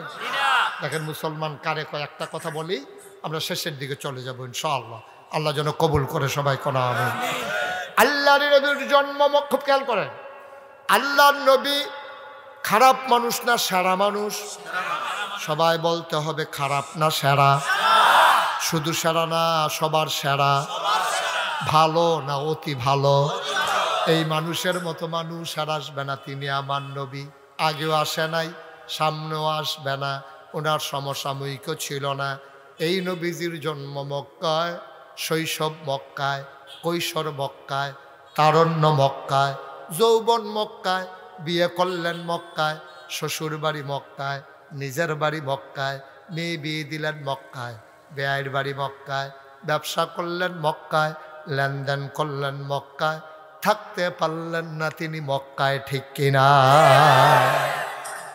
উনি খুব খারাপ মানুষ ছিলেন, তো উনি মক্কায় থাকতে পারবেন না কেন? ওনার বাপ বিডা, শ্বশুর বাড়ি, বেয়াইর বাড়ি, নিজের বাড়ি, সবার বাড়ি মক্কায়, উনি থাকতে পারলেন না কেন? কই 14 গ্রামের একটা লোক ইসলাম মানার কারণে মিরেশ্বরাই যাওয়া লাগে নাই? 14 গ্রামের একটা মানুষ তো কখনোই এই ইসলাম মানার কারণে মাদাইয়া গিয়ে বাড়ি করা লাগে নাই। তবে হ্যাঁ, সাময়িক আমরাও কম করি নাই। এই 14 সরকার বদলের আগে 14 গ্রামের শুধু না, বাংলাদেশে যারা আল্লাহর জমিন, আল্লাহর দিন চেয়েছে, দিনের পতাকা পথ পথ করে উড়ুক, যারা স্বপ্ন দেখেছে, এই মানুষগুলোকে বাড়িতে ঘুমাইতে দেওয়া হয় নাই, ঠিক কিনা? শ্বশুর বাড়ি গেছে, হ্যাঁতে বিছেনা বার করে আলাইছে, হ্যাঁতে ডরে শহীর তলে গিয়া ঢুকছে, খাটের তলে সিফাইয়া গিয়া কয়, সা বড় একটা আলু পাওয়া গেছে, টাইনা দে হেতে।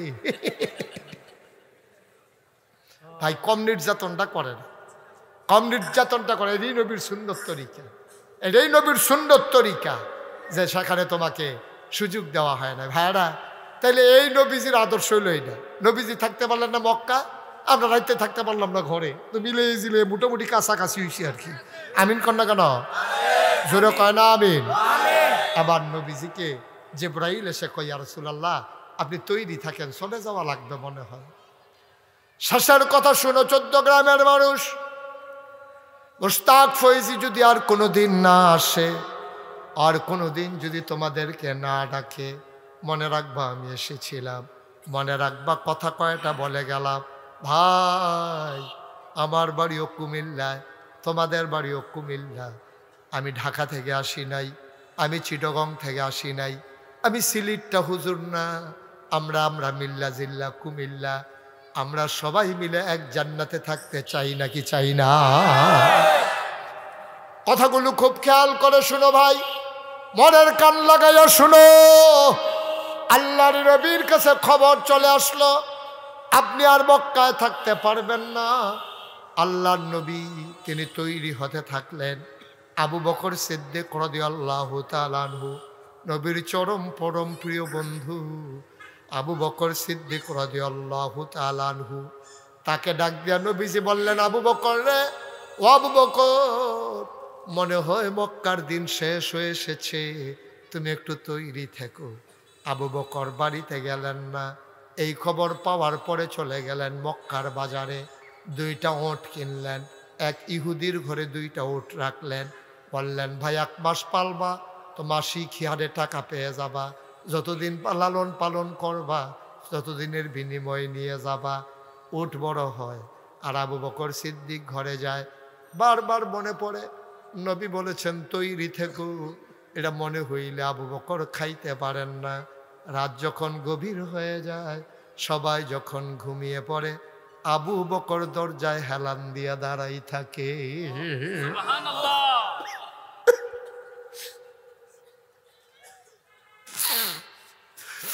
আবু বকরের স্ত্রী ডাক দেয়া কয়, স্বামী আমার ঘুমানোর জন্য বিছানায় আসেন। আবু বকর সিদ্দিক ডাক দেয়া কয়, না, বিছানায় ঘুমানো যাবে না। কয়, কেন বিছানায় ঘুমাইতে যাবে না কেন? কয়, নবীজি বলছে তৈরি থাকার জন্য। আমি যদি বিছানায় ঘুমাই যাই, ঘুম যদি গাঢ় হয়ে যায়, আমার ঘুম যদি গাঢ় হয়ে যায়, নবী এসে দরজায় দাঁড়িয়ে যদি কয়েকটা ডাক দেওয়া লাগে, আমি আবু বকর এটা মানতে পারবো না, মরে যাবো আমি। নবী এসে ডাকবেন আর আমি নাক ডেকে ঘুমাবো, আমি কি সেই আবু বকর? বিবি আমার, আমি দরজায় দাঁড়িয়ে দাঁড়িয়ে ঘুমিয়ে যাব, তোমরা ঘুমাও। আবু বকর দরজায় পিঠ লাগাই একবার ডানে কাত হয়, জুড়াইতে জুড়াইতে একবার পড়ে যায়, আবার সোজা হয়ে দাঁড়ায়, তারপরেও বিছানায় যায় না। ঠিক ঠিক ঠিক ঠিক একদিন নবী এসে ডাক দিলেন আস্তে করে, মৃদু সুরে, আবু বকর। আবু বকর লাফ দিয়া কয়, লাব্বাইক ইয়া রাসূলুল্লাহ। লাব্বাইক ইয়া রাসূলুল্লাহ। আবু বকর দরজা খুলে দিলেন। নবী গো আবু বকর, তুমি ঘুমাও নাই? তুমি একটাকে টের পাই না কেমনে? কই যেই দিন বলেছিল রেডি থাইকো, যেই দিন আপনি বলেছিলেন রেডি থাইকো, প্রস্তুত থাইকো, ওই দিন থেকে আবু বকরের পিঠ আর বিছানায় লাগে না। চারটিখানি কথা মনে করিল না রে ভাই। ইসলাম কারে কই তুমি চিনো না, ইসলাম তুমি এখনো বুঝো নাই। ইসলাম কারে কয় আজকে বুঝে যাও। কেমনে তারা মুসলমান দুনিয়ায় থাকতে জান্নাতের সুসংবাদ পাইছে। এবার আবু বকরকে নিয়ে বের হয়ে গেলেন। তিনি হাঁটলেন উল্টা দিকে, মদিনার দিকে না গিয়ে উল্টা পথে হাঁটলেন।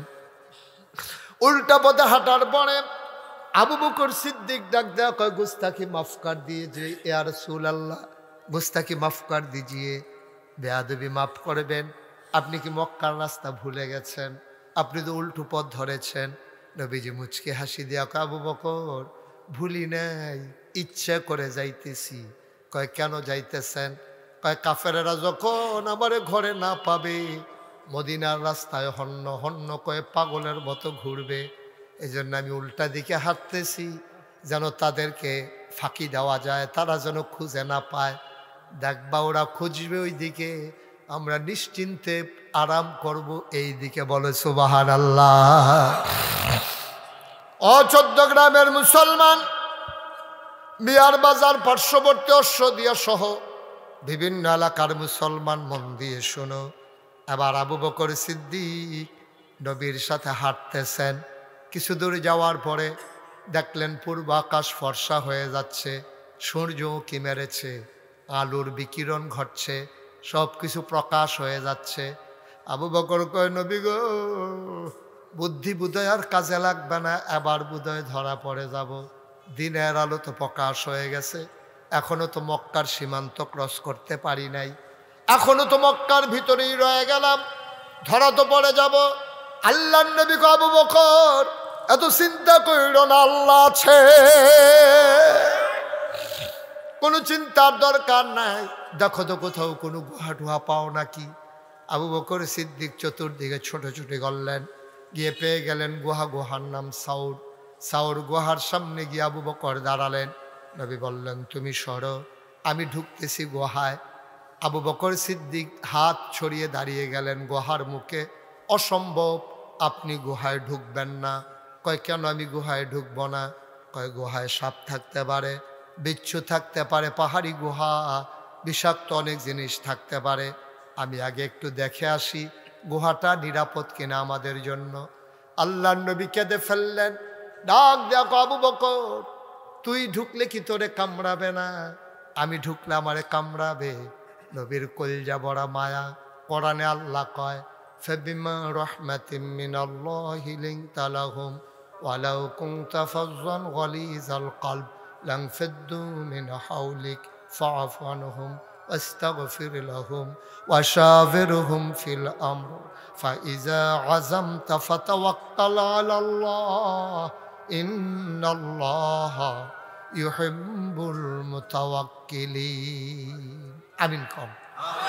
আমাদের এই মসজিদে তো আজান হয় নাই না, সবাই একটু ধৈর্য ধরে বসেন, আমি এখনই শেষ করে দেব। আমিন কন, জোরে কন, আর জোরে। আবার আল্লাহ কয় নবী গো আপনার মনটারে আমি রহমত দিয়া মায়া দিয়া নরম কইরা বানাইছি। এই নরমের কারণে আবু বকর আপনার গুহায় আগে ঢুকতে দেয় না। তারা আপনার চতুর্দিক দিয়ে মৌমাছির মতো গুনগুন গুনগুন করে আপনার প্রশংসা করে। আল্লাহর নবী গো আবু বকর রে, ও আবু বকর আমি গুহায় ঢুকলে সাপ কামড়াবে, তোরে কামড়াবে না। আবু বকর সিদ্দিক চোখের পানি ছেড়ে দিলেন, ডাক দেখো ইয়া রাসূলুল্লাহ আমার মতো 100 আবু বকর যদি মরে যায় ইসলামের কিচ্ছু হবে না, কিন্তু আপনি নবীর কিচ্ছু হয়ে গেলে ইসলাম থাকবে না।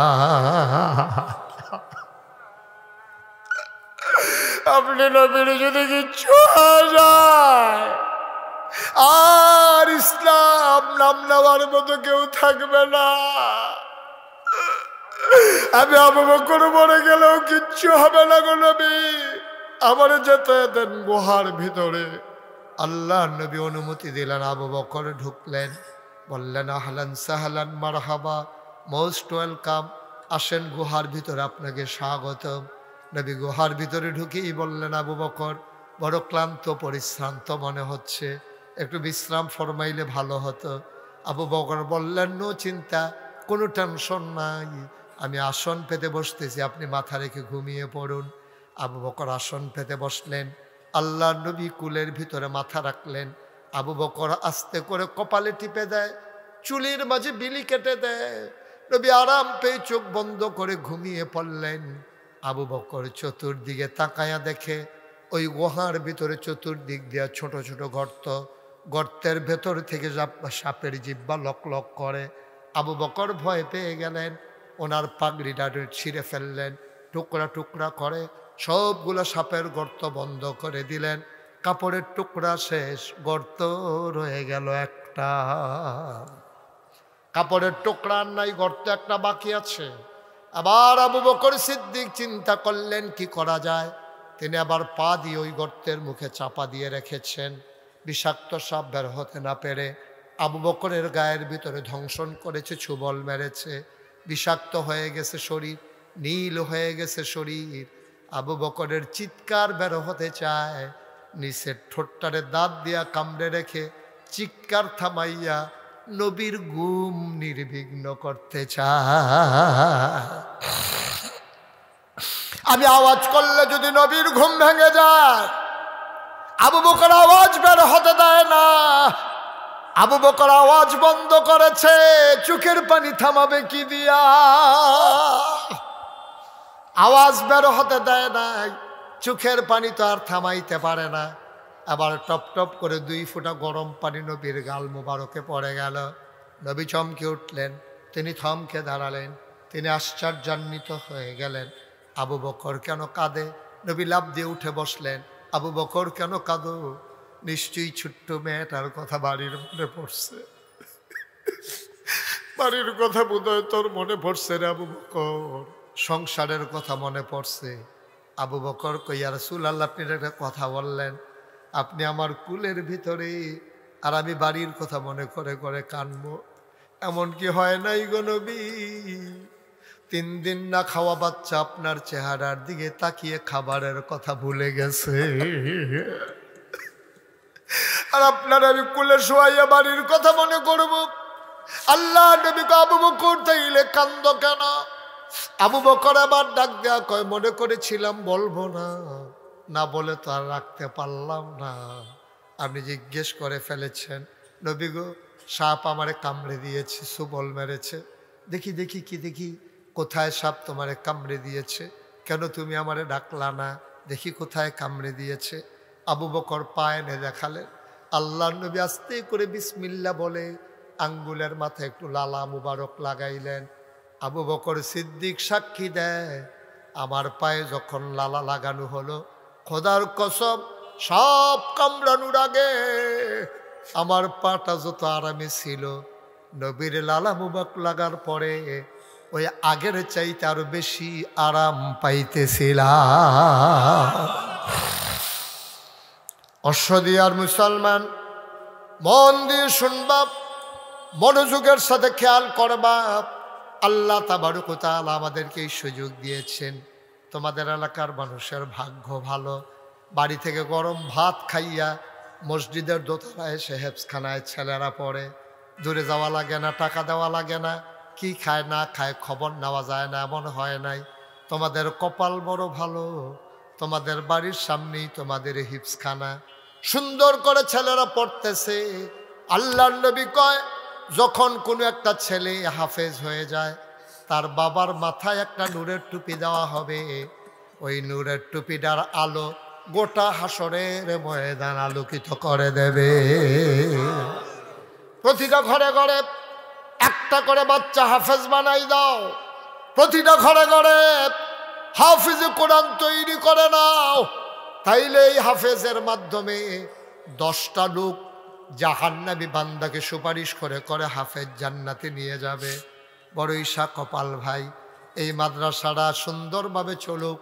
আর মাগরিবের পরের এই আয়োজন আমার মন সাক্ষী দিয়েছে, তোমাদের মাহফিল আমার আল্লাহ কবুল করে নিয়েছে। 33 বছর আমি মুশতাক ফয়েজি মাহফিল করি, মাহফিল কদম দিলে মাহফিলের ওজন বুঝি। আজকে মন সাক্ষী দিয়েছে, তোমাদের আজকের এই মাহফিল আমার আল্লাহ কবুল করে নিয়েছে। সুবহানাল্লাহ বলবেন না? সবাই পড়ে না আমিন? জোরে পড়ে না আমিন? এই কবুল হওয়া মাহফিলটাতে আমার পরে আমার নেতা আছেন, আমার বড় আলেম আমার ভাই আছেন, উনি ইনশাল্লাহ কথা বলবেন। গাজীমোড়া মাদ্রাসার সম্মানিত প্রিন্সিপাল হুজুর, হেড মুহাদ্দিস হুজুর, বড় ভালো মানের আলেম, উঁচু মানের বক্তা। আমিও যদি সময় থাকে ওনার কথা শুনি, একটা লুকো যাবেন না, ওনার কথা শুনে দোয়া করে তারপরে আমরা সবাই যাব ইনশাআল্লাহ। সবাই কোনা আমিন? জোরে কোনা আমিন? আমরা সবাই মিলে মুখতাসার একটু দোয়া করব। অনেকের আব্বা আম্মা কবরে, যেই ছেলেটা হাফেজ হলো, প্রথম যাকে পাগড়ি পরালাম, তার বাবা বিদেশে পড়ে আছে, তার দাদা বসে বসে নাতির জন্য কাঁদতেছে। মারহাবা বলবেন না? আমরা একটা মিনিট দোয়া করব। তার আগে আমার একটা আবদার আছে। আবদার হলো, আমার দোয়ার আগে একটা লুকো নড়বেন না, পারলে দেবেন, না পারলে নাই। এই কোরআনের মাদ্রাসায় আমরা সবাই মিলে আমাদের তৌফিক অনুযায়ী প্রয়োজনে 2টা টাকা দেব, মাত্র 2 টাকা। এরপর আপনি যা পারেন তা দেন, আমার কোনো আপত্তি নাই। তবে যাওয়ার দরকার নেই, সবাই দয়া করে, আমরা দোয়া করে একসাথে যাবো ইনশাআল্লাহ। আমার ছেলেরা আসতেছে, আপনারা 1000, 2000, 500, 100, 10, 20, 50 যে যা পারি, একজন লোক আমরা খালি যাব না ইনশাআল্লাহ।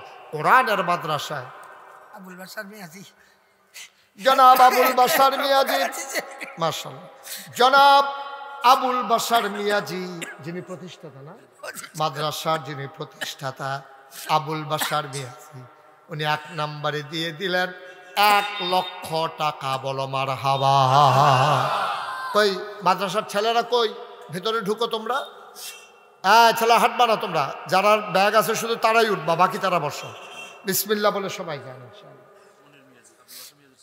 আবুল হাশেম মিয়াজির ছোট ভাই, আবুল বাশার মিয়াজির ছোট ভাই মনির মিয়াজি, উনিও দিলেন 50,000 টাকা। বলো মারহাবা। কবুল করে, মঞ্জুর করো, মনের আশা পূরণ করে দাও, দানের হাদিয়া সোনার মদিনায় পৌঁছে দাও, কামাই রোজগারের রহমত আর বরকত বাড়াইয়া দাও কনা আমি। কারণ সামনে থেকে যেন খালি যাওয়া না লাগে, এটা আমার একটা আবদার। আপনি 2 টাকা দিয়ে। হ্যাঁ,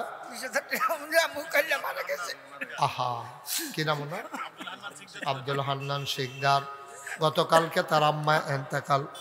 মাসা গতকালকে, হ্যাঁ, গতকালকে তার আম্মা এন্তেকাল করেছে বৃহস্পতিবারে। আহারে মা,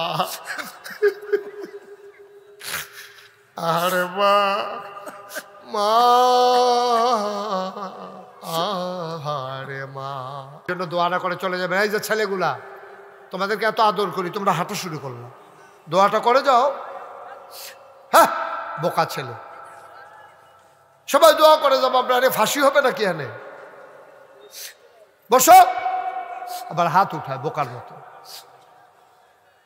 আয় আল্লাহ, আমার ভাই উনি মাদ্রাসার জন্য দিলেন 30,000 টাকা। কবুল করো, মঞ্জুর করো, মনের আশা পূরণ করে দাও, দানের হাদিয়া সোনার মদিনায় পৌঁছে দাও। আয় আল্লাহ, হাজি মইজুদ্দি মনসার বাড়ি, মনসান বাড়ি, উনি দিলেন 5,000 টাকা। বলো মারহাবা। কবুল করো, মঞ্জুর করো, মনের আশা পূরণ করে দাও, দানের হাদিয়া সোনার মদিনায় পৌঁছে দাও কোনা আমি। মাশাল্লাহ, মাশাল্লাহ, অনেকে দিছেন। বসেন, আপনি বসেন, বসেন। টাকা উঠানো শেষ? যাদের টাকা উঠানো শেষ সবাই নিয়ে আসো, সবাই নিয়ে আসো টাকাগুলা। আমার একটা কথা শুনেন, আমি এখনই দোয়া করে দেবো, একটু 1 মিনিট দোয়া করব। সবাই কনা আমিন। আমার মিজানুর রহমান ভাই উনি 5,000 টাকা দিয়েছেন। এই যে, এই এটা কান্টুফি, বস, মারহাবা কন। ওই আরেকটা সানা ওই ইয়ার লগে জ্যাকেটের লগে টুপি পরে সিঁড়ে লিছে ফায়জামাটা পরে সিঁড়ে লিলি না গাইডের লগে আমিন কন জোরে কন। আপনারা জানেন পোস্টারে দেখেছেন মোশতাক ফয়েজি পীর সাহেব, দেখছেন না আপনারা? আমি কিন্তু পীর সাহেব হতে চাইনি, আমার স্বপ্নও ছিল না, চিন্তাও ছিল না, আমার কোনো ভাবনাও ছিল না, এটা আমার আকাঙ্ক্ষাও ছিল না। আমার দাদা ফুরফুরা ছিল একজন বড় পীর সাহেব, আব্বা ইন্তেকাল করেছে দাদার আগে, এই জন্য দাদা আমার কাঁধেই বিরাট বোঝা চাপিয়ে দিয়েছেন। আমি বাংলাদেশে পীর সাহেব দেখতে দেখতে অতিষ্ঠ। পীর সাহেব মানে হলো বইয়া থাহন, হগিন্নি বেডি টেহা দিব, রিক্সাওয়ালা টেহা দিব, হেই টেহা খাওয়ান, নাদান কারে খাওয়া, ঠিক কিনা কন? এটা হলো বাংলাদেশের পীর সাহেব, কোনো কাম নাই। শৈলগত্রে বেড়া মাটি কাটলেও 500 টাকা পাওয়া যায়, তা বাড়িও করতো না, অটোও চালাইতো না, সিএনজিও চালাইতো না, এই মুড়িদার বাইত ঘুরে খাইয়া শৈলটারে এমন বানাইছে, বইয়া রয়েছে একজন, মনে হয় 5-6 জন, ঠিক কিনা কন? এই কারবার দেখে আমি অতিষ্ঠ। আমার দাদা যখন দায়িত্ব দিল, আমি বললাম দাদা আমি তো দায়িত্ব নিতে চাই না, আমি মেহনত করে খাউন না মানুষ, মুনি দিয়া খাউন না মানুষ, আমার তো এই শান শৌকতের দরকার নাই, আমার এই ফিরালির দরকার নাই। দাদা বলে তুমি কেমন পীর সাহেব হতে চাও? আমি কই যে এই পীর সাহেব মানুষের সুখে পাশে দাঁড়াবে, দুঃখে পাশে দাঁড়াবে, মানুষকে ক্রাইসিস পিরিয়ড থেকে ওভারকাম করার জন্যে মানুষদেরকে টেনে টেনে নিয়ে আসবে দিনের পথে, আমি ওই পীর সাহেব হতে চাই, কেউ তোমার ওই রকমই বানাইতে চাই। তাই বললাম তাহলে আমার একটু জমিন দেওয়া, খুব খেয়াল করে শুনেন, আমি বললাম যে আমাকে একটু জমিন দেওয়া লাগবে। আমার দাদা মাত্র 9 শতক জমিন, কয় শতক? মাত্র 9 শতক জমিন দাদা আমারই দিস। আমি আর পরে জমিন কিনা শুরু করলাম। আমার দরবারে এখন জায়গা হলো 18 একর, 1800 শতক। কত শতক? 18 শতক,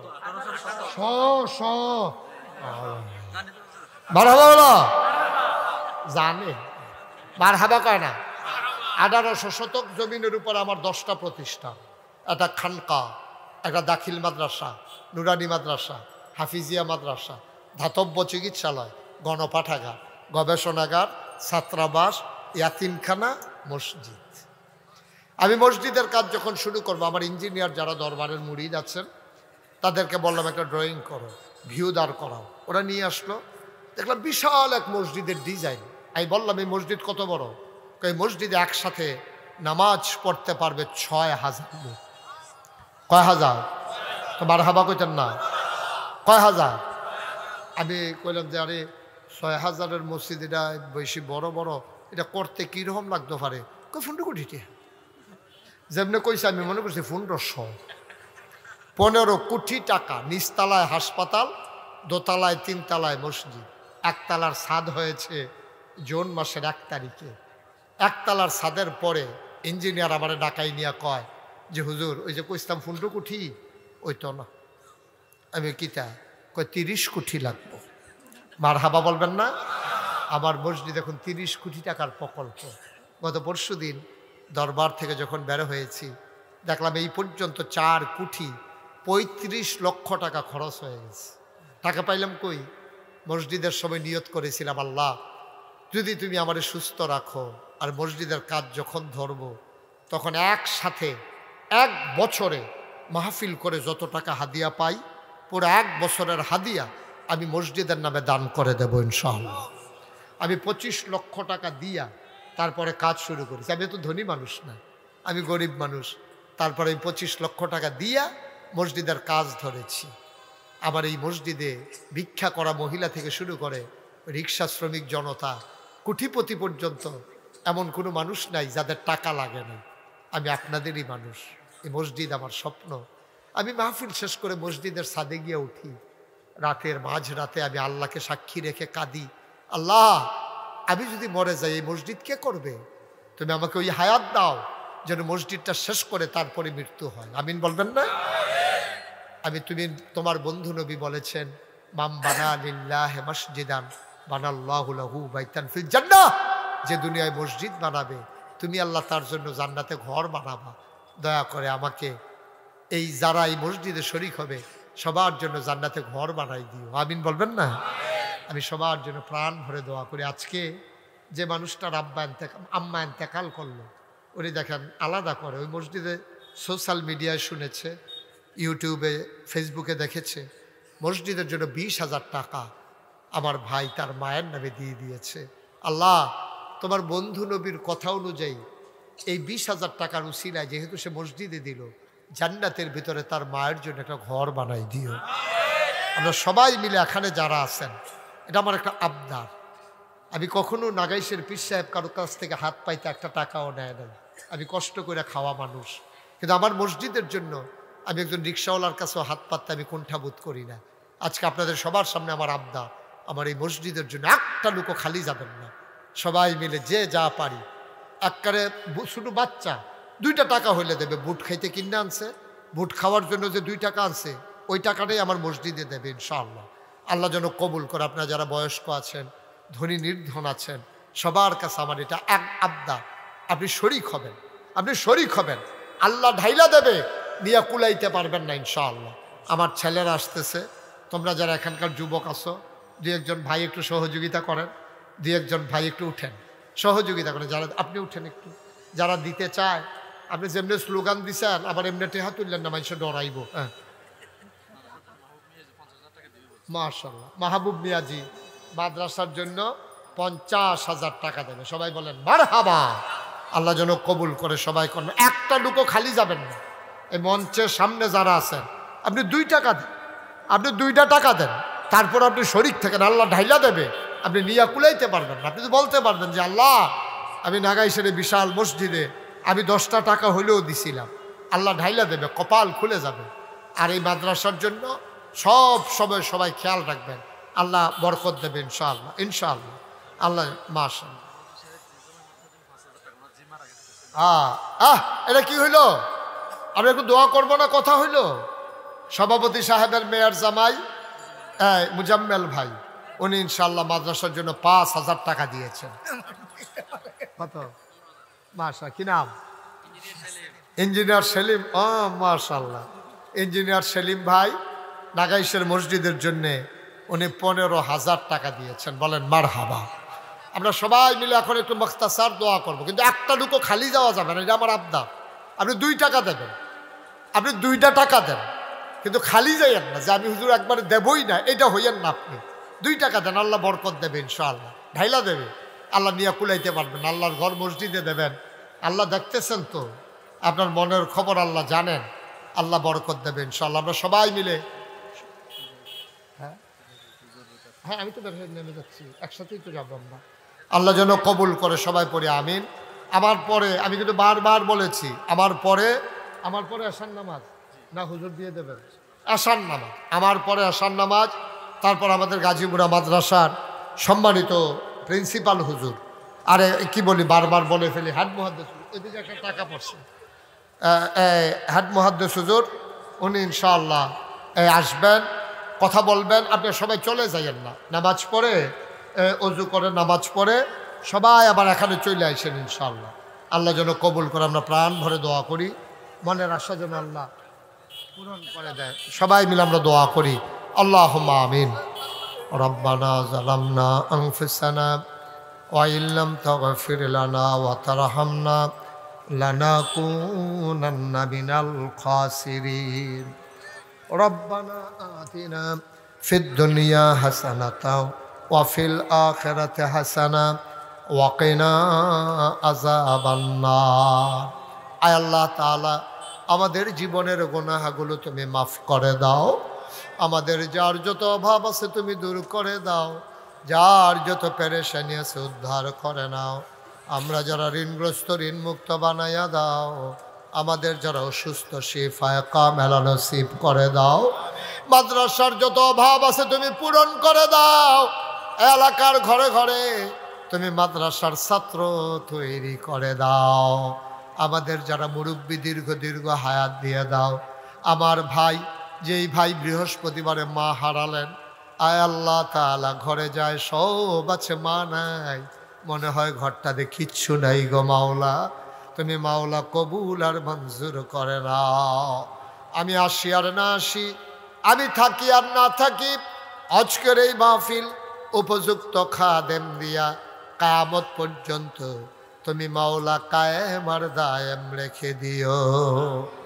আমিন আমিন আমিন ইয়া রাব্বাল আলামিন। এই বাংলাদেশটাকে তুমি হেফাজত করো।